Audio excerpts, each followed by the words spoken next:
welcome to Winescapes. I raise a glass to all of you, and our guest today is Ysabel LeMay. This is Winescapes with Artists from the Museum of Photographic Arts, and you have been invited to write your questions on chat. We will be able to take your questions, some of them as we go, some of them at the end. And Ysabel LeMay, I'm so glad we have you. You can attest to the fact that I've been trying for almost a year, and you have just been so busy. You have been traveling, and you've now moved, and we're actually speaking to you from your place in Costa Rica. So yes. Welcome. Thank you. So what I'd like to do today is talk a little bit about your background. To start with, you're originally from Quebec, Canada, and you are now living in an extremely warm place, so that says something about where you came from. And you studied, your background came to photography in a very roundabout way, the art of photography in a very roundabout way. You studied graphic design and communications. You worked in the advertising business for 15 years. You studied painting. You were on an interesting journey. And then from painting, you moved to photography. I wondered if you could talk a little bit about that journey. Yes. So as you said, yes, I was in advertising for 15 years. I studied graphic design. So I've always been somewhat an artist, but I was not really, I didn't have a chance to connect with fine arts until I left the family nest. That was more, I'm more coming from a family of musicians. And so I studied graphic design, and I rapidly moved out of Quebec because it was a very small town, and I moved to Vancouver, where I opened my own, very rapidly, I opened my own advertising agency. I spent 15 years doing that. So I learned a lot about communication and the business aspect of working in arts. And after that, I decided that my energy was better put towards something more meaningful, and I chose to get into fine arts with absolutely no experience, out of total naivety. I jumped straight in. I moved back to Montreal, and I met a painter with who I studied, and I became basically a painter for 8 years full time, and that's what allowed me to move to the US. I just got myself known enough to be able to move to the US and ask for a green card. And after 8 years doing that full time, I felt extremely trapped in this medium of work, because I'm not someone that draws, I'm someone that creates images. And I believe that my work, I'm more of an image maker than a photographer or a painter. But my technique is painting. So when I got what happened is when I got tired of being in the studio smelling turpentine, I took a break and I chose to learn a new medium, and it was photography. And again, I'm a self-taught, so I'm not technically the best photographer, but I can certainly know how to construct images, and this is how it happens. So I think it'd be good if we could get these slides up, and it's always better to talk about art when we can see it. Yes. And okay. So it's very interesting as you were providing images. Can we go to the next slide? You wanted this image as the first one. And I hope everyone can see it, but it's definitely a what would we say, a bevy of goldfish is what it looks like. Yes. So do you want to tell the story about this? Well, yes, and I think this, and you also have a title, The Seed. So I think it's going to be important. All of your works have a title. Yes. That I think must be important to you, and if you can share with us. Yes, definitely. The Seed is the first piece that I created out of photography. This is a friend that was a photographer who lent me this camera and said, Ysabel, I think you should try to work with that. And 1 month later, I brought him the first piece, and this is what it was. I took photograph of little fish in a bowl, and I had no technique of photography, no technique of Photoshop. And I just had first jumped into this wonderful journey, and I created a mandala. The city is a mandala, and it represents the beginning of things. It represents the new life, the beginning of something new.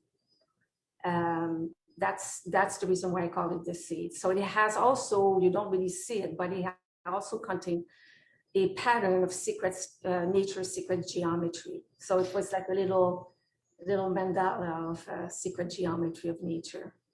So when you talk about the secret nature, geometry of nature, are you, do you think about fractals when you make your work? The kind of repetitive geometry that happens in nature? No, that was just pretty much the only time, but I'm still very, of course, it's all part of my observation, but this is not really, nothing drives that aspect in my work.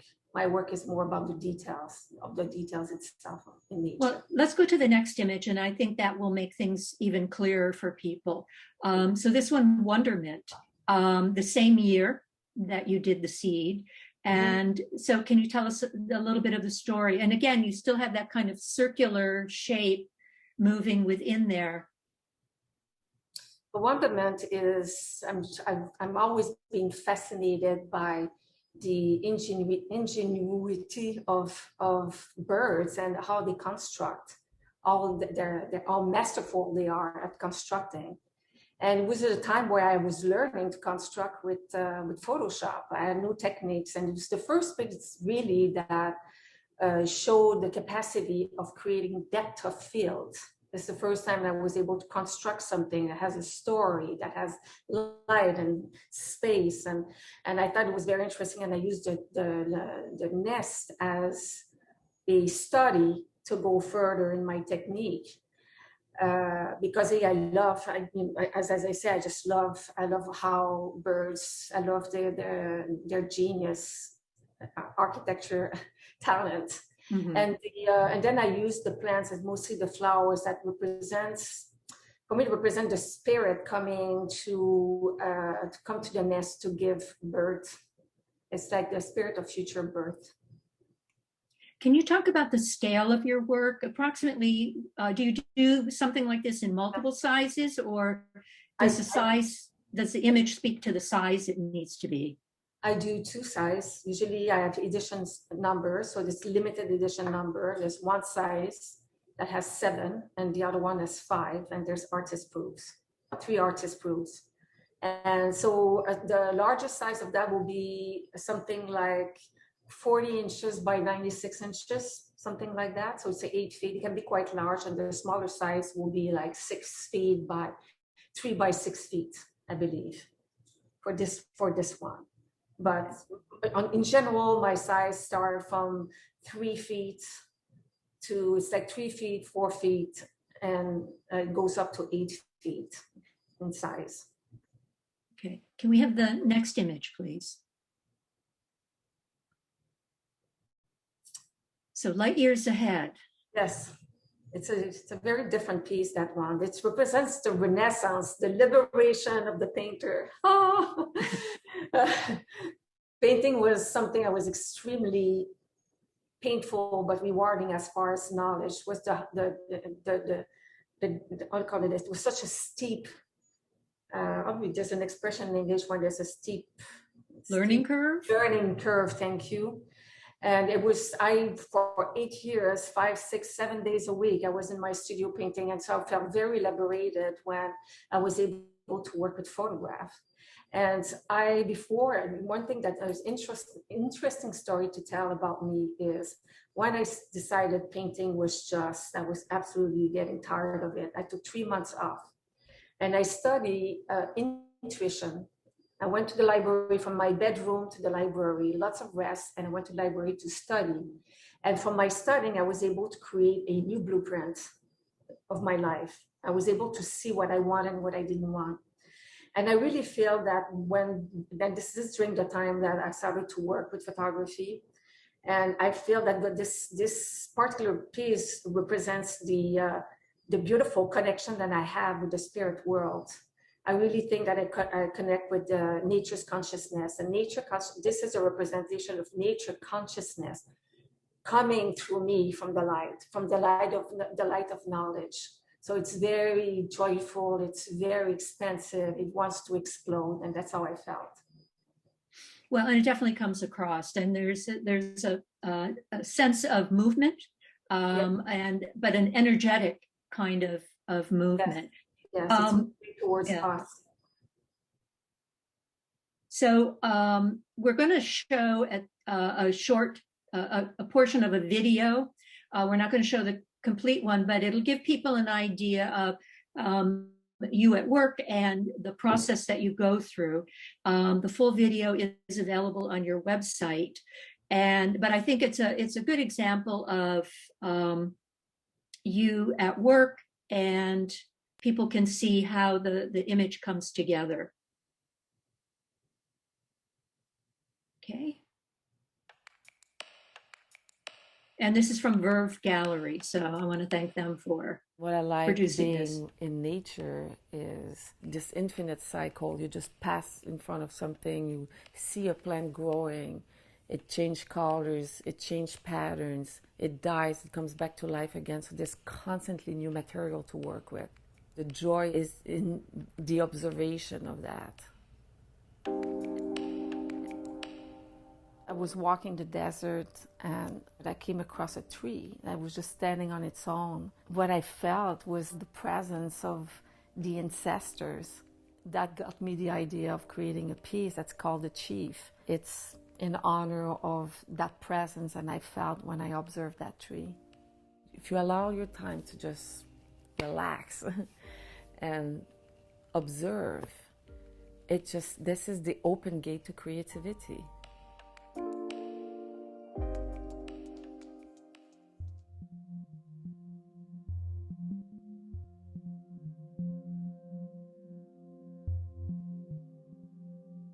I like to be surprised by things, by experiences. And when I go every morning, I go on my kayak or go in the woods, I change roads all the time. I never do the same thing. I love the unknown. And my work is all about that. This is how I work, this is how I create, this is how I live my life.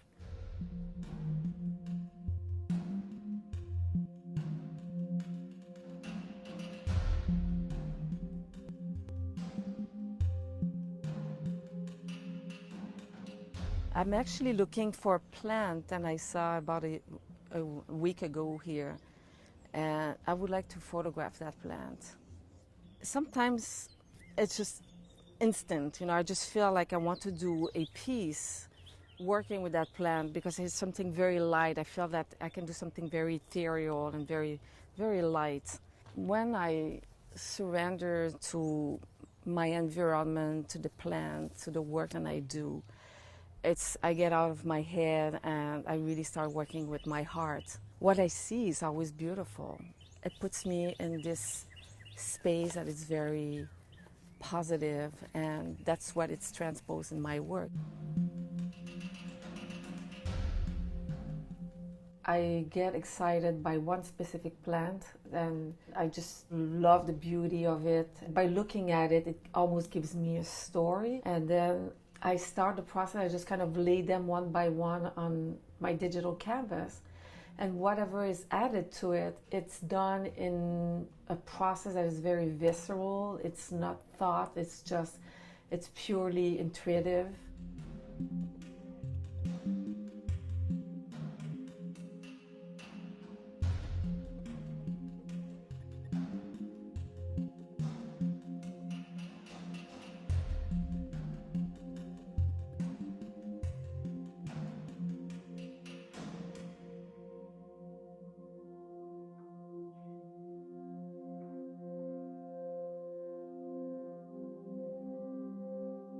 It's light intelligence that flow through you and express itself. It's everything. It's here right now. It's just energy that provides everything. And life intelligence is, called love, grace, chi. It's just very easy for me to have access to that when I'm in nature. It puts me in that beautiful space, the same space that I try to recreate in my work.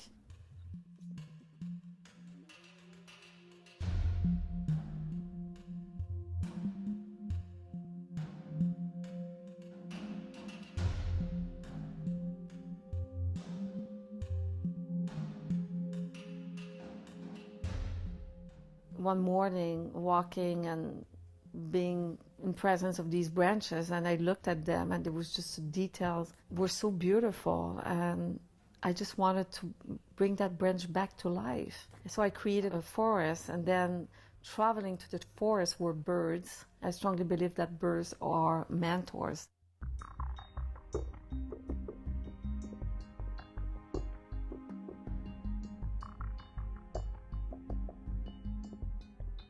I feel the plants and I go through my image bank. One by one, I kind of move my objects around and it starts shaping a story, it starts shaping an energy. And when I feel that energy, I go with it, so I encourage it. And it has this very ethereal feel that puts you in a meditative space.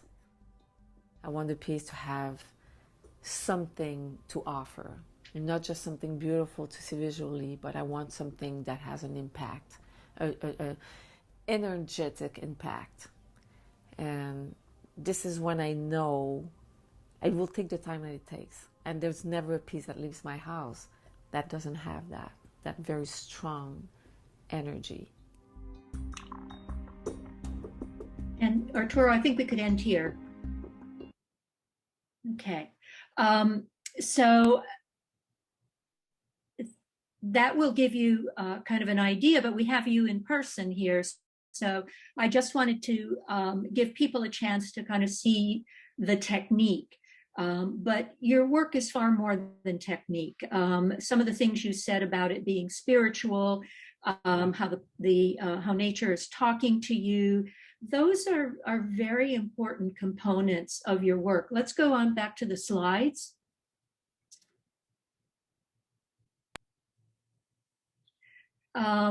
This is Azul, which we have in the museum collection. And again, if you could talk about this image, the names, and also the importance of the circular format. Mm-hmm. Well, the circular format for me has, again, it refers to tandos, tandi, tando. Tando, thank you. I'm always confusing. So it has a very religious, religious aspect, but it's just reinforced the spiritual aspect of my work. And that's the reason. And I just love these little windows into these magical, fantastical worlds. I just love the format itself. And Azul, yes? I was just going to say, so that our audience understands, the piece is actually circular. The white square yes. that you see is just background, but it's circular. And tanto is, it actually goes as far back as the ancient Greeks. They're circular paintings. And they were done oftentimes for religious or for religious subject matter or mythological image. So it's based on a long tradition from painting. Yes. And that's, as I say, I'm being a painter, so I think like a painter. I've been influenced, I learned through painting. So this is my aesthetic, my sense of aesthetic. And so to go back to Azul, well, Azul is the color blue, comes from lapis lazuli. It's a stone that it's a color that represents like loyalty, sincerity, wisdom, and heaven. So it has this beautiful, that's that wisdom energy. And the hummingbirds represents the enjoyment of light and the lightness of being. So I just wanted to honor that energy of trust and wisdom by creating a landscape that is blue. You know the next slide? So this is very energetic, more so than energetic, explosive in feel, which is very different than the more tranquil Azul. Well, this reflects an experience, a personal. A lot of my work, of course, is based on my personal experience, life. And I was married to a painter. I had a beautiful love experience with a painter, and his work resembled quite a bit of this piece, Metamorphose here. And I experienced what it is to have a creative block with him. He went through a very difficult time, and because he had chosen to emerge and create something new. So this piece kind of is in honor of his courage, of trusting his metamorphose. So I replicated somewhat his work to just honor his the beauty of the strength of his metamorphose. We go to the next slide. So in the video, it talked about this. So you're not limited to the circle or the square. I mean, obviously the piece will tell you what form, what shape it needs to be. Is that accurate? Yes, I don't decide. And to be honest, it's kind of difficult to create something long horizontal like this. It's not the easiest format to work with, but it's what the work. You know, it's just I feel like I've been told what to do. And I've been told what to do. I'm not the creator, I'm the designer. So I follow what I channel. And I talked a bit about the mentors, but so much more knowledge came after that. And I'm looking at this video, I'm just like, oh my God, I'm a complete different person now.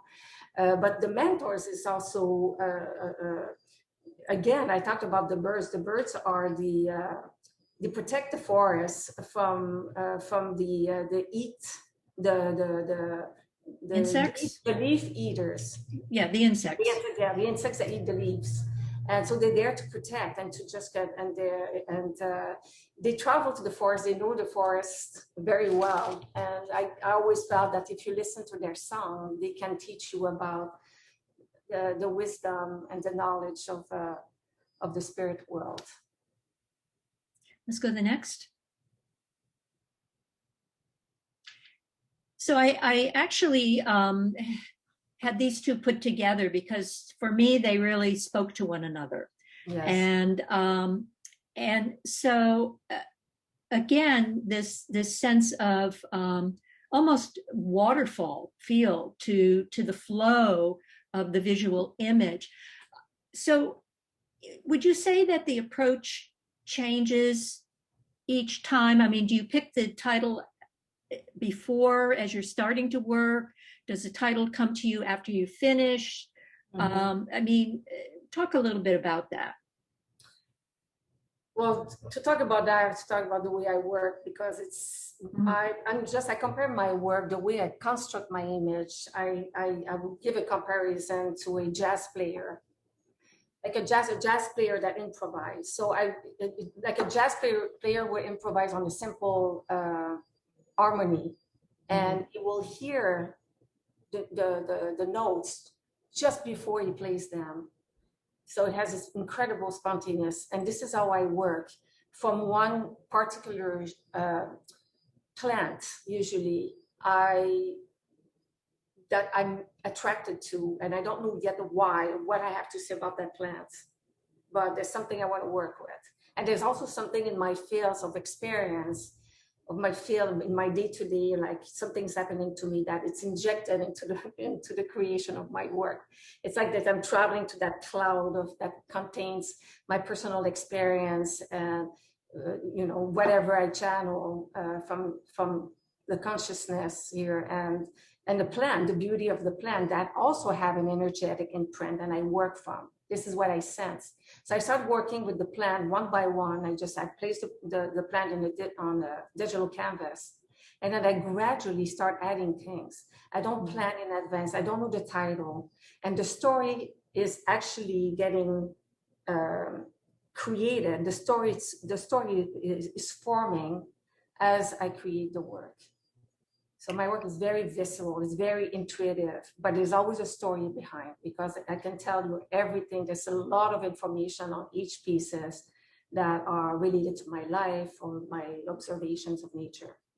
Well, you talk a lot of music has come up quite a bit. Your family, you said you come from a family of musicians. You talked about jazz, but good jazz and improvisation comes from knowing what you're doing. I mean, and having the skills and ability and the life experience to then riff with the creation.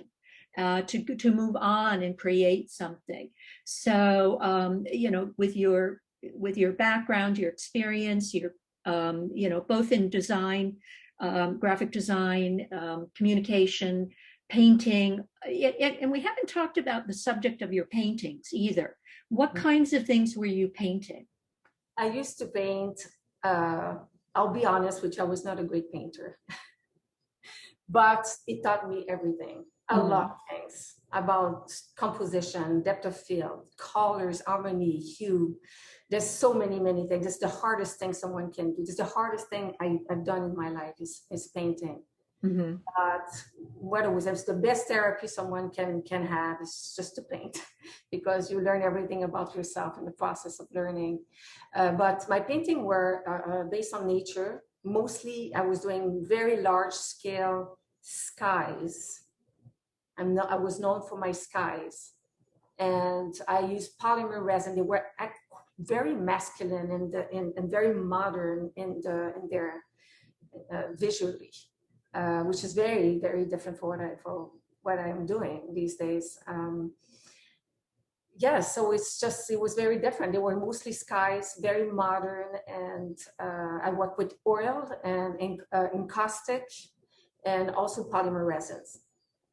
Let's go to the next slide. So I think that, well, this is very different, and I do want to talk about this, but I suspect that you would not have, in your journey, you needed to be a painter. You needed to have that experience to separate from the graphic design, the commercial side of what you were doing, to what you're doing now. And so, because it was, you know, painting is completely different than kind of commercial graphic design. And so you need to have a story to tell. And that's the work of the artist to really, that's the learning of the artist. It's just, you don't really decide what people will tell you what your story is. It's like it's a beautiful communication with the viewer and the artist. I learn as much as from the viewer as I learned during the process of painting. I learned about myself. So you need to develop a lot of things as a painter. You need grit, you need perseverance, you need to know yourself. You need to find a voice. And that's something that I didn't have in commercial work. It was very easy. You use the trends, and there's a lot of wonderful things about that, but painting is personal. It's taking yourself out in the open, and and this week, because this one surprised me, actually. The reason why I put it there, because I'm a horse. I'm a fiber horse, so the horse is my one of my animal spirits, and I had just left a 10 years marriage. And I left by myself, and I left everything behind, and I moved to Austin, Texas.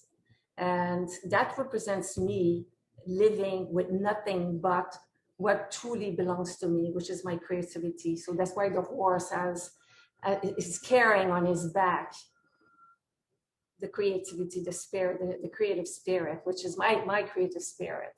And the background really reinforced that empty space, that where you just start from nothing. So but there's still a sense of hope, because while the ground is snowy, it's spring that you're carrying on your back. Yes, of course, it's a choice. So regardless of the hardship of the situation, there's hope, because you're going towards something new. you're reinventing yourself. And then we look at the horse is tranquil, is you feel a certain sense of confidence. And power. And You know, power. a horse is a powerful creature. But that's what I learned from being a painter, to develop a completely new style of digital composite existed before when I entered the photography fine arts market. But I remember going to APAD, there was no digital composite. It was very traditional. And I remember saying, oh my God, nobody will accept me. They will think that my work is too commercial, but I persisted. And I just love, that is a wonderful example. This is a wonderful example of my strength of persistence. Let's go to the next slide, please. And this one too is very different. Well, this one is very interesting because that really opens the world. Like this went viral. I don't understand why, but in this piece of work went viral, and I had tons of people blogging about it. I had from China to Greece to, I just couldn't believe it. But what it represents is, I'm always been fascinated how we create garments, artificial garments to change, to modify a woman's body. And then most of the time they are torture. So we just like, we decide that the woman's has to be reconstructed. It's not perfect enough. We have to transform it. And it's been going on for a very long time. And so that when I saw that corset, it's a 1760 corset, I just had this desire to show that behind this beauty, there's suffocation. And I used the bird to lift that corset to reveal the natural beauty in which women come from. And so that's the airy aspect, is just taking a breath and lifting that horrible corset, the concept of corsets out of the picture. So could we go to the next image, please? So here we are to this kind of Eden that you're creating. And there's a term that you use about your work, hypercollage. Yes. And so can you talk about that? Well, before I called it photo fusion, because it was a very, I was really blurring the boundaries between photography and painting. And a few years ago, I went to and study how people talked about my work. I was part of a marketing program and learning how to rebuild my website and all of that. Mm-hmm. And so I learned that we study the language of how people describe my work. And there's things that were coming all the time into as far as word. And so one of them was just like, wow, wonderful other worlds. So I'm just trying to, I think I lost my frame of mind on this one. I'm so my frame of thought on that one. But basically, yes, can you help me? Well, the title is Phenomena, and it's, so I might have gotten distracted a little bit earlier in our conversation, but there's a visual rhythm, but there's also, rhythm is a term, again, from music. And so there is that kind of movement, rhythm that takes you through the work visually. Do you listen to music while you're working on the computer? All the time. All the time. And do you choose the music? And then when I don't work, I host music sessions. I own a collection of music. I have buddies, and I do, like, even during COVID, we had music session online. Music just opened the gate. It opens my heart. Mm-hmm. And so Phenomena was this is one of my most successful pieces. And I don't know if it's because I'm always asked why. I think that it's like, I'm wondering if I had just managed to have a perfect feng shui between shape and colors and form. Everybody connects with that piece. And it's always was, I don't know if it was at the time also, then I was reading a book called entitled The Spell of the Sensuous. And it's a book about phenomenology, philosophy, and shamanism, and it also contained some of the ancient Apache stories. And I felt that I was under the spell of the sensuous. And this piece was created during that time, and I honored what I learned from that book, especially phenomenology, and I titled Phenomena. Mm-hmm. So you must have, do you know how many images you have in your digital library? You know, number of birds, or you just don't count, it's just beyond counting? No, it's beyond counting, no, but it's classified. Okay. Yes, I don't know. Last time I counted, it was years ago, and it was, I don't even remember, but yes, so it's categorized by flowers, colors of flowers, plants, wild plants, orchids, tree trunks, water, fluids, because I photographed everything of the living world. Everything is photography. But I have to, oh yes, I want to go back to my train of thought about like my work is very painterly, because technically when I use a lot of texture, and my texture comes from taking a very close up of paintings, because I love painting. I want to have that stroke, that tactile, and I'm trying to break away as much as possible from the digital aspect of Photoshop. So I'm painting with this software. So every single element is being modified. Not only I have to extract it from the background, which takes a long period of time, but I also have to recreate, reshade it in the context of where I place it. And I also add texture to every single element to just give that grain, and texture differs from one to another. So on average, it takes, we can take between 300 to 600 files to build something. So how long would it take to make this image? Yes, I like to answer there was like 48 years. A lifetime. Okay. A lifetime of experience. Yes. But mostly, I would say on average about 5 weeks. Mm-hmm. And it's not including the photography. Because I photograph and I spend evenings sometimes when I don't feel creative, I just go to a series of photograph and I extract, because it takes an incredible amount of time. It's a very zen moment in my work, because it really allows me to connect with the essence and the energy of each plant, and I see the details. And this is what I remember when I work so intuitively. As you say, the jazz players, they know what they're doing. This is my knowledge is in the back. But the expression, the production aspect is very physical, it's very visceral, it's very spontaneous. Let's go to the next image. So I think we just want to make it clear to everyone that's joining us that everything in here comes from a photographic source. So, everything. And one more important detail. I never now, or very rarely, I photograph in studio. So I go and travel all around the world to document the flora and fauna. Mm-hmm. So when you see the picture comes from all different countries, all different places, Canada, US, Europe, Asia, because I really sense, I saw the difference. I believe I connect with the spirit world. I believe that my work is all about that. I express stories, their story, but I have to feel them. I have to feel the energy. And I don't feel that when I cut them and bring them to my studio.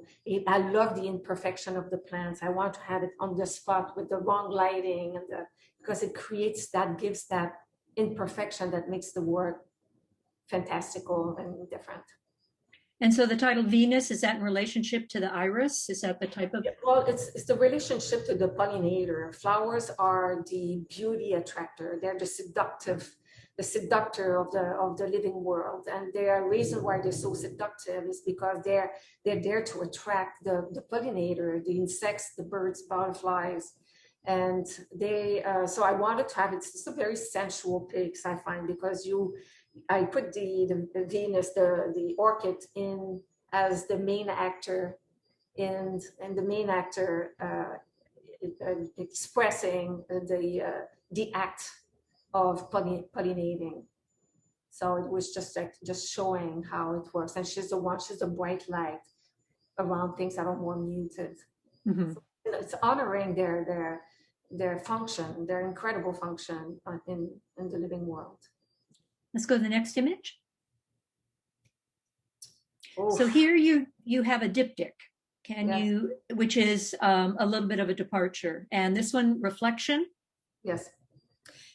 This it's a sequel from a prior pieces. I don't know if you've seen it. It's called a Naturalist. It's a black and white, almost black and white. There's two birds. It's a diptych, and it's two egrets flying in opposite direction. And it has a feel of very old, an illustration from a book on the natural history. And the diptych, that other diptych has two different panels with two different sizes, because it shows, first of all, it's the story of my relationship, the incredible relationship that I had that changed my life. And when I departed, I show the birds represent us. And on the first one, it was just showing that one was much larger, because I felt that the reason why I departed is because I was taking too much space. I wanted to expand. I needed to move out of the nest so mm-hmm. I can be myself, more myself, and learn. I've been mentored by my ex-husband, so I was ready to fly out of the nest. And this specific work, reflection, is something I created after seeing my ex-husband 2 years after. So now the panels are equal, and we saw each other. And this piece represents the observation of the individual change that occur during this 2 year of separation. And we don't know if it's in which world you are. Are you on the water, or are you floating in space? It's really to just reinforce the incredible spiritual connection of our relationship. And the way that you've handled kind of the reflective water that goes both on the top and the bottom, you don't know if you're looking at something directly or you're looking down into a pond and the vision is appearing. So you've unsettled us a little bit. Yes, but it has that's the beautiful complexity of mm-hmm.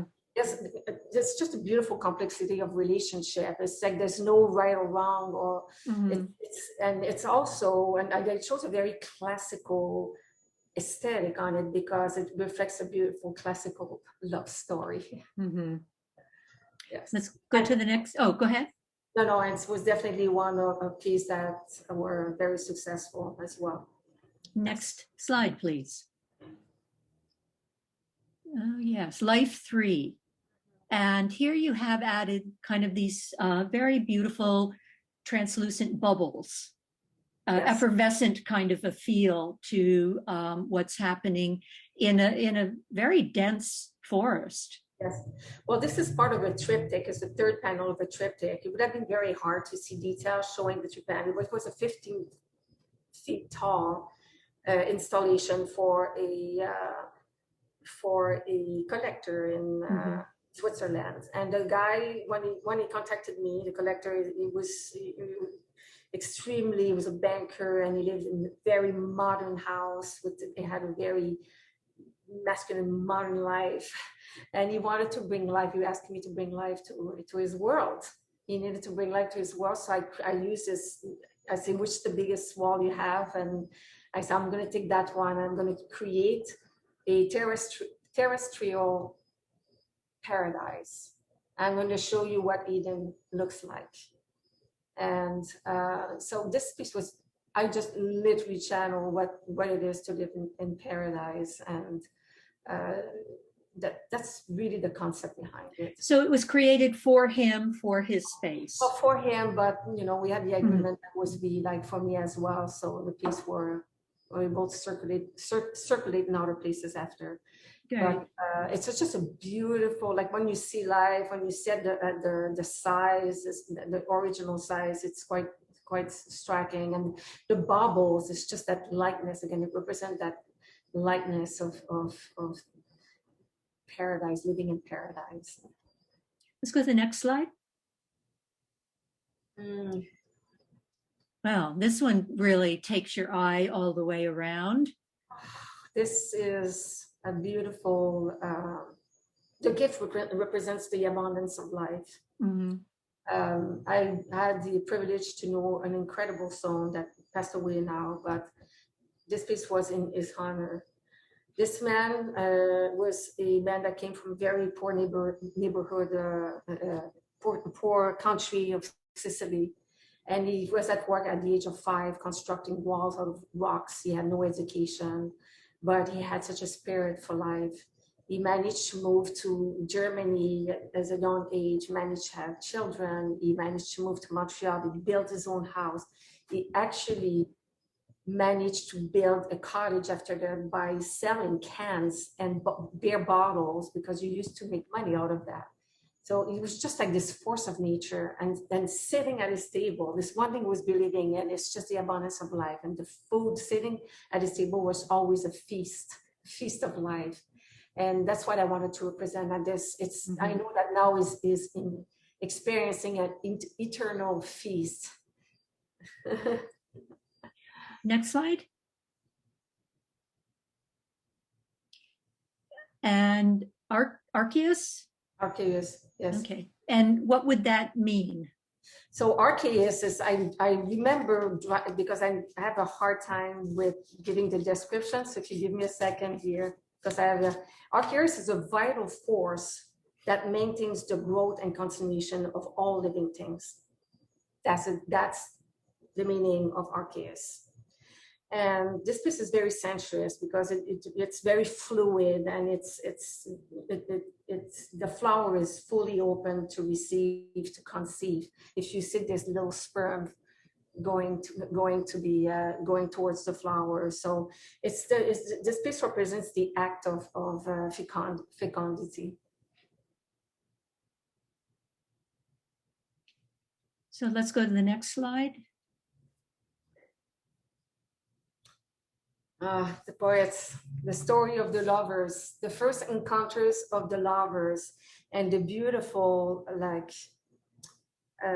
the plainness. It represents the plainness and lightness of the experience of seduction the first time you meet the lover. So it carries a lot of romance. I wanted the piece to embody the romance. And in the back there, if you see the little bubbles, you don't know what they are. They're bubble gums. The bubble goes floating in space because it's just so the youth and the lightness and the beautiful poetry behind the first seduction is what I wanted to portray. So it's interesting your use of more muted color in this one, because it's almost like you're holding your breath to see what the interaction is going to be between the birds. Yes. So the other two that we just saw have a different vitality and movement and color and and celebrating, even though the person had died with that one image, and then the sexuality reproduction of the one we just saw, and this one is like a pause. It's the movie noir. It's the movie noir of the love story, the seduction. I think the birds. It's the birds, the coloration of the bird. They're sterlings, and they're one of my favorite birds. They're very normal birds, but they have a beautiful black, shiny, metallic, and I just wanted to reinforce that beauty, that black and white beauty, the birds. Let's go on to the next. Yes. And boy, this is powerful. Well, it is, because it's a vortex. Uh-huh. It's a vortex. This is a transition in my work, because since then I really try to, I don't have the desire to be so literal about my work and tell a story, but I want to engage. I want to create a space where you feel, instead of interpreting something. I'm personally very drawn by work that has that strike me like that, but also that gives me a space for my personal interpretation. So it's me slowly gravitating towards abstraction, which is my love. So it's the beginning. It's the beginning of something that's going to be emerging. And this is a visual crescendo. Yeah. It's rising, it's changing, but it's explosive. Yeah, it's a vortex of power power of desire. So let's go to the next. So Eden was created before that, just a little bit before that. It was part of Triptych again. I really sincerely, after I remember that when I created that time, I had to take a break because I had a period of my life where there was some kind of difficulties, and I had to just stop for a while. I had a problem with my health, and so I started again almost 6 months after not doing anything, and I just immediately connected with that beautiful energy that I'm channeling. That's the only way I can have access to it. I call that my super feminine power. And this piece was just, it came out of me, and I just wanted to represent once again Eden, which is the paradise it's a paradise of all the beauties in the world. It's created from all the beauties of the world. It's just my description of paradise. It's just wanted to indulge in the beauty of the living world. Let's go to the next image. Oh.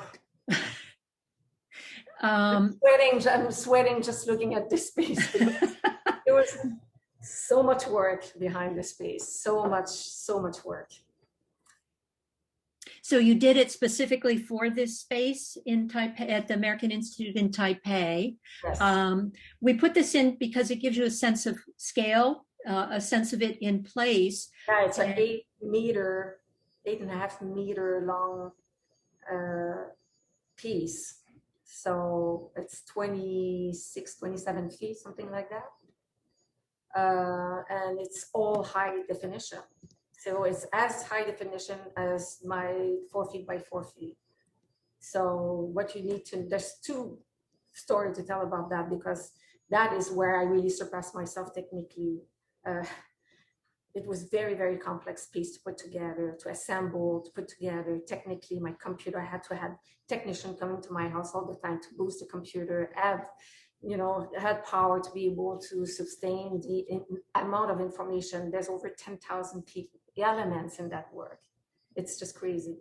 But what is really beautiful about that is I spent a full month in Taiwan. I would travel to Taiwan by myself. I rented a car, and I just disappeared in a landscape.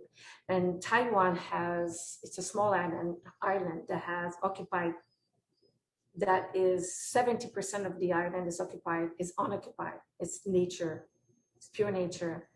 And there's 23 million people living there. It's one of the most harmonious, the most quiet, peaceful place I've been in my life. It's just, I don't know how they do it, but so I traveled to all of this, and they also have, this place has a lot of different ecosystem. So I went and photographed and, documented this ecosystem, the mountains. In the middle, there's a beautiful. We could go to the next slide. It's a close, it's the whole image. And so it's a majestic lake in the middle of this island, just in between these rocky mountains. It's incredible. So there's the mountain, there's the lake, there's the all agricultural side of it, and there's all the native, where the fishing and the happens, with completely different ecosystem. So I work, everything that you see there has been photographed on the spot there. all the elements, and I had to reconstruct. So what you see the mountains in the back is it's like probably 50 images of different parts of the mountain reconstructed.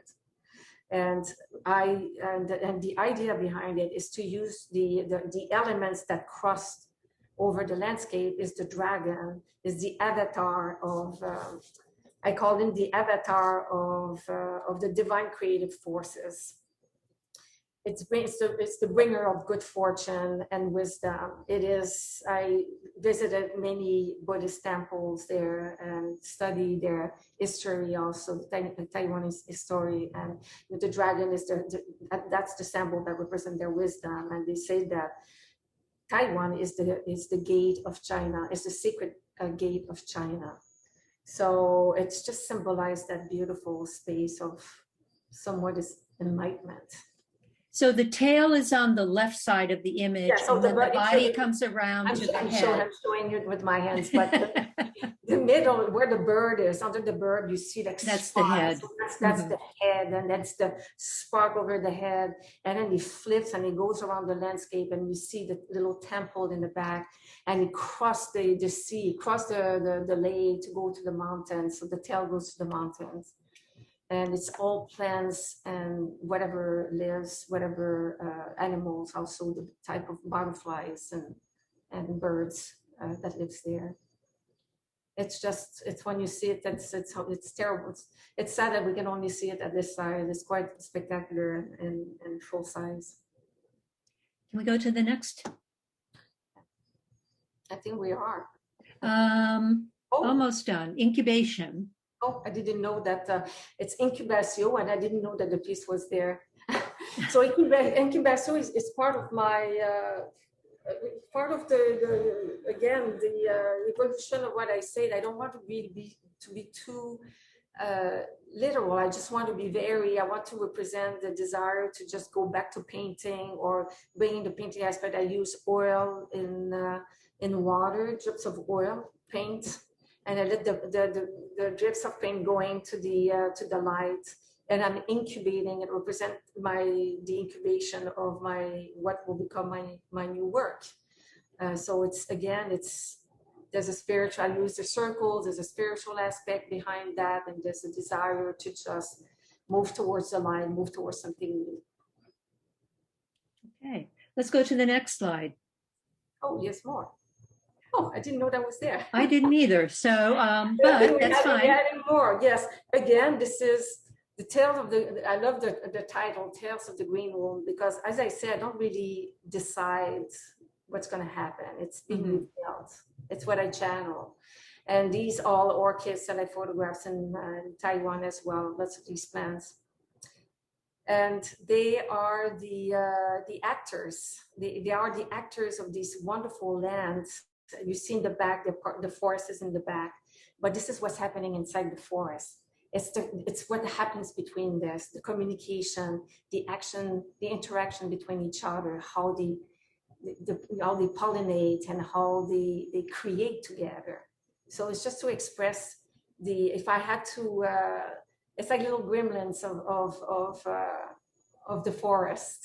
Because this is how I perceive forest as well. This is when I enter into a forest, this is what I imagine. This is what I see. I see stories like that. Next slide. Okay. This is my studio. You asked me to bring some images of my studio. So of you at work, yes. I think this is what we're going for. So my studio is, you're going to see pictures of my physical studio, but my studio is in nature. Next slide. Yes.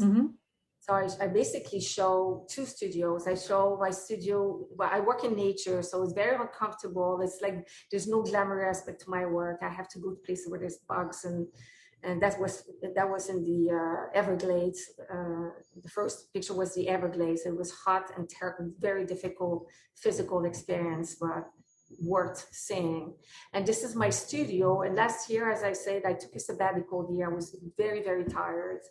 I had been going hard and strong for, between my painting years and my photography. It's like almost 20 years now. I needed just to take a break and reconnect with my desire of being an artist. So I purchased an RV and I set a studio inside, a small studio. And I traveled across the US in all in the most secluded places and state parks. And this is how I also protected myself from COVID and from the stress of COVID. I left at the right time, and I just photographed and rested and connected with nature, which is the subjects of my work. It's the love of my life. Okay, I think that might be the end of the slides. Is that, yes? So first of all, thank you so much. Do we have questions, or anybody want to know anything? So again, you can go to your website if you want to know. Catherine Edelman is one of your dealers based in Chicago. Yes, and yes, I have to check her new showroom, and she's done an incredible job. She's a pillar in my life as a mentor, and also she represents me. I'm very grateful. Okay, and do we have any questions? If not, I'm going to say, Ysabel, you've taken me on a journey, a very personal journey, and for someone who works with such a high-tech approach, your work is profoundly poetic and emotional, and it's been wonderful to be able to share that and learn from you your response. And I'm eager to see what comes next. So do I. It's coming. Yes. Okay, so let's see, I have, Catherine would like to know, do you want to share what you're working on now?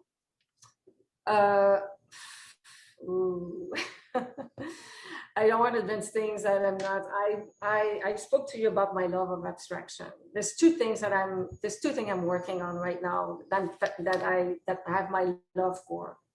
I've been trying to create a series that is minimalist, which is about the details. I go even more into the details of the fabrication of the plants, and I just want that. I just want to show the beauty. So I'm trying to figure out a way to make it interesting, and so I can go even more into the micro details of the living world. And I'm also being, as I said, I have the love for painting. I've been trying to get back to painting, but I never want to be in front of smelling turpentine again. These days are over. So I'm trying to develop a series that's more abstract, still have a bridge with what you've seen. I still work with nature, but I give it a much more abstract form. So it's more like your interpretation of it. And I use a lot of paint texture, lots of it. So it's right now I'm developing, it's quite imperfect for now, but I'm trying to just get to the strength, and I feel will be good enough to present. So I'm fully dedicated right now. This is the reason why I'm in Costa Rica and hiding from everyone, because it takes all my energy. And unfortunately, I have to be like a monk when I create. I have to isolate myself. I have to eat super well. I have to sleep. I have to become very, very, I need to just be very guarded so I don't have any other influences. But that's what's happening right now. Well, thank you for coming out of the the hidden world that you've immersed yourself in, and shared with us, what your journey has been and your work has been, and I thank you for that. Thank you for hosting. This is a wonderful way of getting to know the artists. I watched many of your episodes, and it's just wonderful to get the artist. Is what's interesting is the journey. It's not the result. Okay. Thank you very much, and welcome. And you can go back to your wine and finish off your evening. Cheers. So, thank you. Many blessings. Thank you. Goodbye, everyone.